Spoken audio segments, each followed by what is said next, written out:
Welcome back to Touch News Media.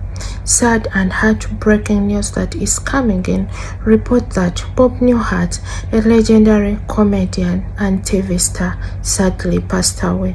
He was 94. Before I take you into more details, here is a video of a certain interview of Bob Newhart when he was narrating to us how his career started, a lot of how he wrote his comedy and his famous final series of episodes. Well, the character is about 85% me, the other 15% being an extremely sick mind. If you talk about it, that maybe it won't happen again. That's kind of, because it's always lurking out there. It's even now when I'm 51 years I've been doing it. About 6 o'clock I'll start pacing up and down in the room until the show. Is this going to be the night? Are they going to be dead? Come home. So anyway, I've got to. I had to find this out. And I wasn't thinking of stand-up or anything. I'd just get these ideas and I write them down. Another guy and I, Ed Gallagher and myself, were doing what I call a poor man Bob and Ray type program. So I'd get ideas and I'd write them down. And I remember there was one time, Bill Daly and I, we knew each other in Chicago. Bill was a floor manager at NBC. And he was trying to break into stand-up, and I had done a little stand-up at that time.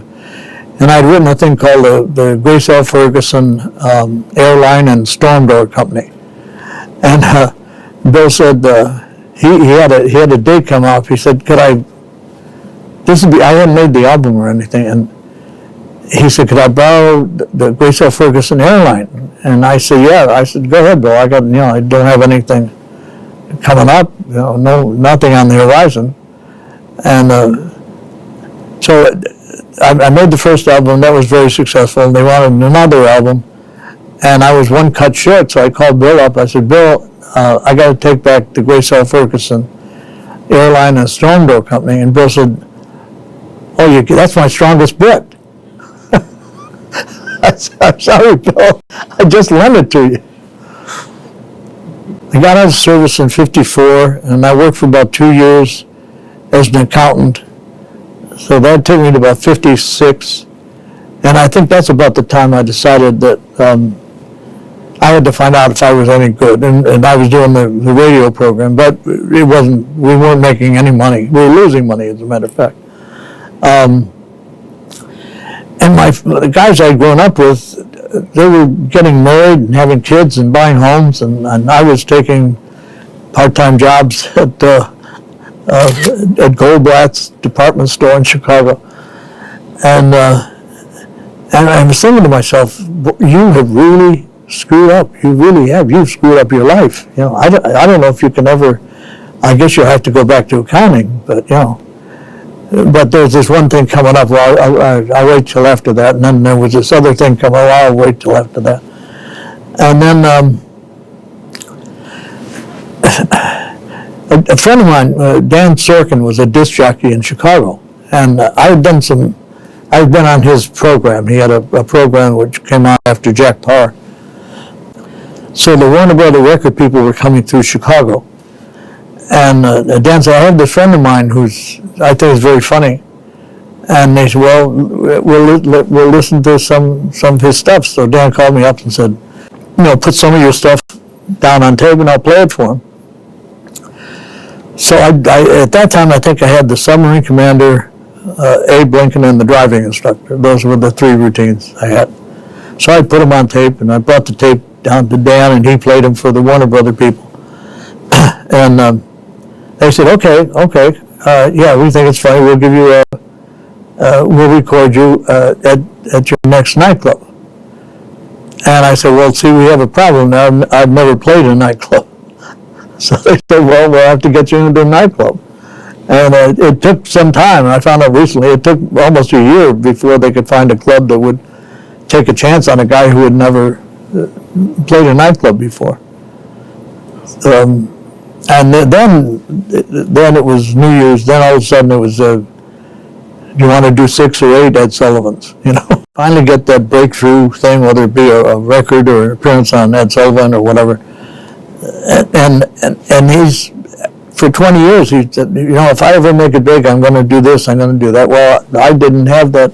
All of a sudden it was thrust upon me, and I wasn't really ready for it. So I had to learn my craft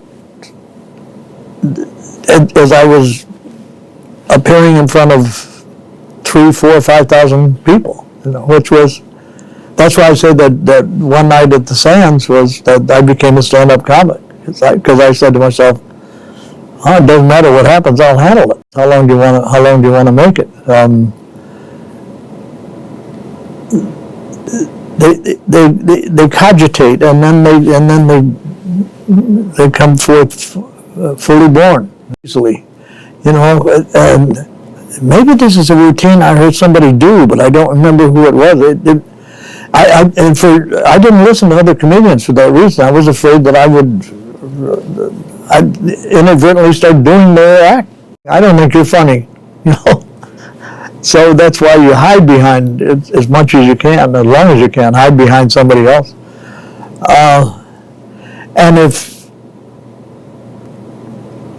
there's a joke that illustrates this. There are a lot of jokes that to me, jokes are like Aesop's fables for adults. They kind of help you, they kind of prepare you for life. Two comics been knocking around for years, nothing much ever happened. And one comic says to him, he said it was, well, I don't know what's going on. He said, you know, my acting, it's nice, you know, people, nice laughs, and people enjoy themselves, and it's not great, you know. He said, but I was working with Stephen Eady last week, and the audience was incredible, and I went off, and Stephen Eady came on, and the people were still applauding for me, and Stephen Eady said, would you want to bring Ernie back out? And they brought, and I did another 10 minutes. He said, then 2 weeks ago, I'm opening for Tony Bennett. Same thing. He said, I walk off stage, the people are still applauding. Tony says, sure. He said, then last Thursday, I died. And the other comics said, yeah, I heard about that. Comedians, we tend to talk about our failures and not about our successes. I want us to watch this interview carefully and let us know what you learned from Bob Hart. What memories do you have when it comes to him? Please drop your condolence messages in the comment section, but be reminded to keep the comments respectful. This video is credited to pioneers of television. You can check out their link in the description box if at all you would like to watch a full interview. Bob Newhart is famously known to have starred in different shows, not to forget The Big Bang Theory, Sheldon, Catch 22 and ELF, as well as The Bob Newton Show. Bob Newhart's death was reported by his longtime publist, and he will be remembered as someone that gave us a lot of laughter across the world. He did everything with passion and inspired a lot of youth. His legacy shall forever live in our hearts. There hasn't been any clear details on what could have been his cause of death, but Taj News Media promises to keep you posted in case there is anything officially reported.